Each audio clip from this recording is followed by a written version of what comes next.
ఏంటి చెల్లయ్య చూస్తున్నావు? అతను వాడి గురించి ఒక్క మాట మాట్లాడినా వేస్టే. పనికి మాలిన వెధవ, సోంబేరి, తిండిపోతు.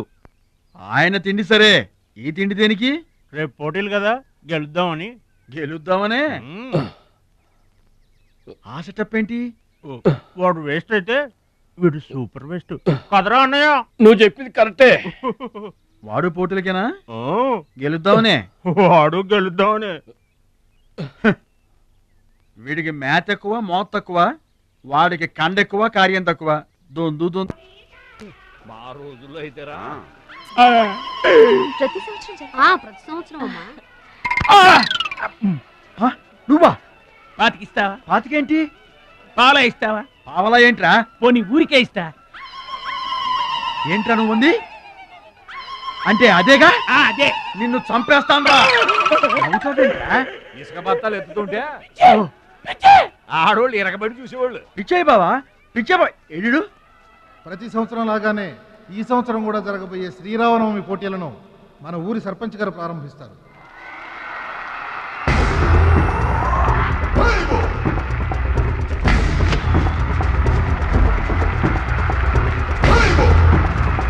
బాబాయ్, ఏంటి తోసుకుంటూ వస్తున్నావు? మా బాబాయ్ గెలడం నేను చూడాలిగా.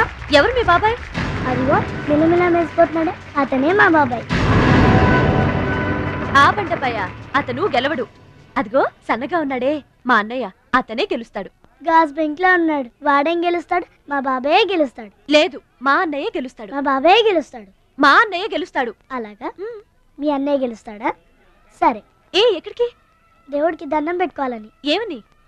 ఈసారి మళ్ళీ మీరు పడవెక్కినప్పుడు దానికి చిల్లు పడి మీరందరు గోదావరిలో మునిపోవాలి. అమ్మో, ఇలా కూడా దండం పెట్టుకుంటారా? మీ బాబాయ్ గెలుస్తాడు కానీ అలాంటి దండాలు పెట్టుకోవద్దు నువ్వు. సరే, మా బాబాయ్ గెలవాలని దండం పెట్టుకో. సరే.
ఆహా, అమ్మి డబ్బు ఒట్టుకుపోదామని వచ్చావన్నమాట.